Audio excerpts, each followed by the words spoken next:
Lorsque la sourate Iza zulzilatil ardu zilzalaha, lorsque la terre va trembler, wa akhrajatil ardu asqalaha, d'un violent tremblement. Lorsque cette sourate est descendue sur le prophète alayhi salam, Abu Bakr Siddiq va commencer à pleurer, va commencer à pleurnicher. Pourquoi? Parce que Abu Bakr Siddiq pense à ses péchés et dans cette sourate, Allah parle du tremblement de terre, du jour de la résurrection. Et chaque âme sera rétribuée selon ce qu'il a fait. Et tout ce qu'il a fait, il verra. Ainsi, Abu Bakr Siddiq, pensant à cette sourate, a commencé à pleurer, a commencé à penser à ses péchés. Le prophète regarda Abu Bakr, lui demanda: "Oh Abu Bakr, pourquoi pleures-tu?" Abu Bakr Siddiq répond au prophète alayhi salam: "Ô messager de Dieu, c'est cette sourate-là qui me fait pleurer. Iza zulzilatil ardu." Le prophète regarda Abu Bakr Siddiq. Comprenant ce que Abu Bakr Siddiq veut dire par là, répond ainsi Abu Bakr Siddiq: "Oh Abu Bakr, tu ne sais pas que les êtres humains que Dieu a créés sur la terre, s'ils ne faisaient pas de péché et qu'ils ne faisaient pas d'erreur,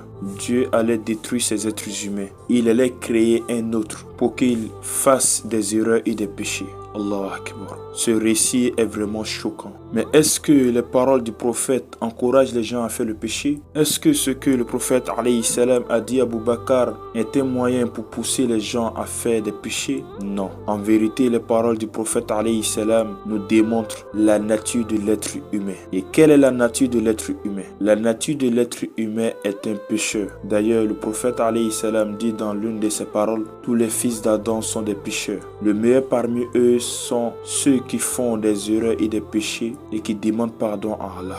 Ainsi, notre nature est de faire des péchés et de faire des bonnes actions. Allah nous a créés, il a mis le mal et le bien, la piété et la désobéissance. En disant: "Wa nafsiyun wa ma sawwaha fa alhamaha fujuraha wa taqwaha qad aflaha man zakkaha wa qad khaba man dassaha." J'ai créé l'être humain, j'ai façonné son âme et j'ai mis sa piété et son immoralité. Ainsi a réussi celui-là qui choisit la piété. Ainsi celui-là a perdu s'il choisit son immoralité. Ainsi notre nature, on s'est beaucoup penché sur le péché. Ainsi, s'il n'y avait pas de pécheur, il n'y aura pas de pardonneur. Et s'il n'y avait pas de pardonneur, il n'y aura pas de péché. Ainsi, l'objectif de l'islam, c'est de faire des efforts pour s'éloigner des grands péchés. Ainsi, celui-là qui fait les petits péchés et qui soit éloigné des grands péchés, Allah dit dans le Coran, il va pardonner ses péchés, il va transformer ses anciens péchés en bonnes actions. Allahu Akbar. Ainsi, notre nature, c'est de faire des péchés. Tant qu'on va vivre, on va faire toujours des péchés.